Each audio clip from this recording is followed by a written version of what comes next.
All right, this is a huge foundational principle, and I call it the human property. I want you to think about Apple and Apple's product announcements. I loved watching, and I still do. I love watching Apple when they announce a brand new product, but I especially loved when Steve Jobs would do it. And so let's just here, I have an iPad right here.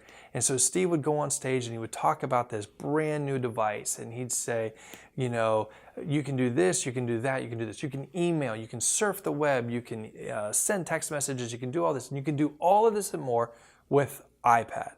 But what he did not say is, you can do all of this with an iPad. Or you can do all this on an iPad or with the iPad. He always would refer to whatever the product is. And he'd say, with iPhone, you can this. With iPod, you can do that. Do this and do this and do this with iPad, iPhone, and whatever. The point is, he would talk about the product more like it was a person than a product.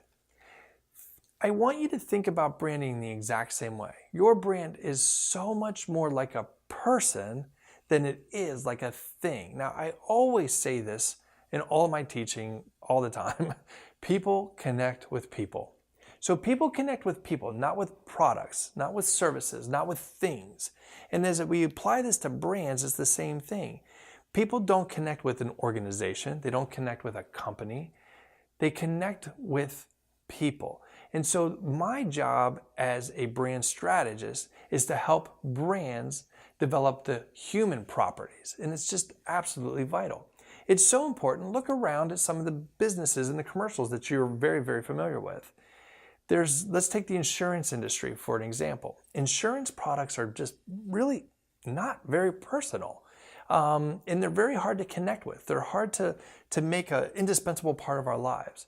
And so companies like Progressive and Geico and Aflac have created these characters. So Progressive has Flo, and Aflac has the duck, and Geico has the gecko. And all of these characters are personifications. They are entities, they're characters that are meant for us to connect with. They represent the brand, and they give again, personification to the brand that makes them more connect-worthy.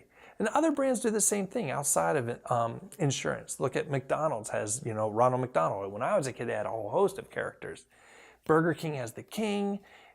Captain Morgan Rum has the Captain. Hotels.com has Captain Obvious. And then Verizon had the Can You Hear Me Now guy that's actually with Sprint these days. Characters are intended to help their audience connect with the brand because that human property is so important. There's other companies that their leader tends to embody these characters and represent them. So Steve Jobs, Richard Branson, Jeff Bezos, Bill Gates, all of these strong leaders have these human characteristics or properties that are projected onto the brand. The key to all of this is human properties bring a sense of attraction and loyalty to a brand. Guy Kawasaki said, strive for humanness. Great brands achieve a high level of humanness.